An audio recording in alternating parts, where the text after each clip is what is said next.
நண்பர்கள் அனைவருக்கும் என் இனிய வணக்கம். இன்றைய பதிவில் நம்ம ஒரு புறா பண்ணையை பார்வையிட போகிறோம். வாங்க நம்ம இன்னைக்கான வீடியோக்குள்ள போகலாம்.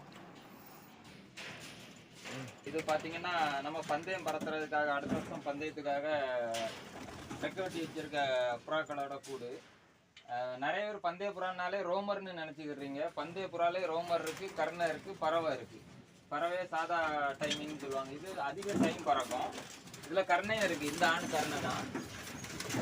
இது ஒன்று ரேவல் சாதா புறா. இது பறந்துட்டாரு தவிடால். இப்போ இதில் இருக்கிறதுல இந்த ஜாம்பை வெள்ளை பின்னாடி போடுற 2 வால்கருப்பு, இந்த கீரியான், இந்த 5 புறாவுமே நம்ம 7 மணி நேரம் டைம் பிடிச்சி ரெக்க வெட்டி வச்சாச்சு.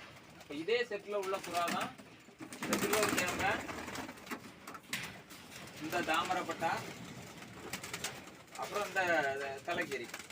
ஆனால் இது ரெண்டையும் நம்ம ஏன் இன்னும் ரெக்க வெட்டாமல் அந்த வெள்ளையும் தலைகிரியும் ஏன் ரெக்க வெட்டாமல் வச்சுருக்கோம்னா, இது ரெண்டுமே நம்மளுக்கு ஃபுல் டேனாக ஏறி வரல. இந்த வெள்ளை ஒரு நாள் பயிறு கிளச்சி லைன் கம்பியில் விழுந்துட்டு அதுலேருந்து அடிக்கடி லைன் கம்பியில் விழுந்துருது. அதனால் அது பறவையை திருத்திட்டு அதுக்கப்புறம் தான் நம்ம ரெக்கையை வெட்டணும். அப்படி இல்லைன்னா புறாவை காலி பண்ணிட வேண்டியதுதான். அதே மாதிரி இது 3 மணி நேரம் தாண்டி பறக்க ஆரம்பித்த பிறகு இந்த தலைகிரி என்ன பண்ணோம்னா புறா கண்ட்ரோலுக்கு வராது.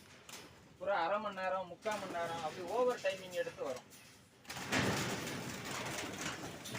இந்த தலைகிரி பார்த்தீங்கன்னா இப்போ நமக்கு 8 கல்லி ஆயாச்சு. 7 கல்லியில் இருக்குது. 8 கல்லி ஆயாச்சு. இந்த புறா இதையும் நம்ம 7 மணி நேரம் பறத்திருக்கோம். ஆனால் இந்த புறாவில் இருக்க மைனஸ் என்னென்னா, இது 3 மணி நேரம் தாண்டின பிறகு புறா ஒத்த விடும், ஏரியை இழுத்து பறக்க ஆரம்பிச்சிடும். கண்ட்ரோலில் நம்ம காட்ட முடியாது. அதனால் இன்றைக்கி ஒரு 3 மணி நேரம் டேன் விடலாங்கிறதுக்காக தான் இந்த 2 புறாவையும் விட போகிறோம்.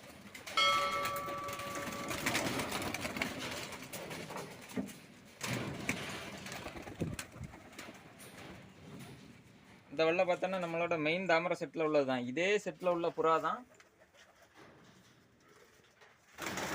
இந்த வெள்ளையுமே. எப்படி இந்த வெள்ளையுமே. ஆனால் இது நம்மகிட்ட தாழ்ந்து தான் பறக்கும். 7 மணி நேரம் டைம் அழகாக ரீச் பண்ணிச்சு. அதனால் நம்ம இதை பறத்தி வெட்டி வச்சாச்சு. ரொம்ப நல்ல புறா. இதே செட்டில் உள்ளதான் இந்த புறாவுமே. இது பயிறு கலைச்சதுனால இந்த புறா நமக்கு கொஞ்சம் சொதப்ப ஆரம்பிச்சு. நல்ல டாப் குவாலிட்டி புறா. இது நம்ம அடுத்த வருஷம் பந்தயத்துக்காக வெட்டி வச்சிருக்கிறது. இதை விட அந்த கீரி ரொம்ப டாப் குவாலிட்டியாக இருக்கும். அது எல்லாமே நம்ம பறத்தி வெட்டி வச்சுருக்கோம். இப்போ இது ரெண்டையும் மட்டும் நம்ம இன்றைக்கி ஒரு 3 மணி நேரம் டேன் விடுவோம். இதில் சொதப்புதா கரெக்டாக வருதான்னு பார்ப்போம். ஒரு 7 மணி நேரம் பறத்திட்டு நம்ம இந்த புறாக்களை வெட்டி வச்சுருவோம். இந்த தலைகிரியுமே நம்ம இன்றைக்கி ஒரு 3 மணி நேரம் டேன் 3 மணிக்கு விட போகிறோம். 6 மணி வரைக்கும் டைம் பிடிச்சிட்டு கூடு திறந்து புறா இறக்கிற வேண்டியதான்.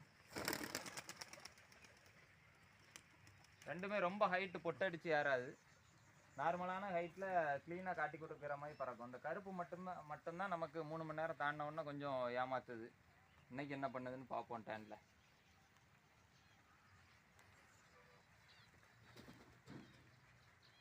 புறா பறக்கட்டும். இறக்கும் போதும் புறாவை காட்டுறோம் எப்படி பறந்து இறங்குது, டயர்டாக இறங்குதா எப்படி இறங்குதுன்னு பாருங்கள். 3 மணி நேரம்லாம் அதுக்கு ஒரு டைமிங்கும் கிடையாது. அசால்ட்டாக எந்த டயர்டும் இருக்காது.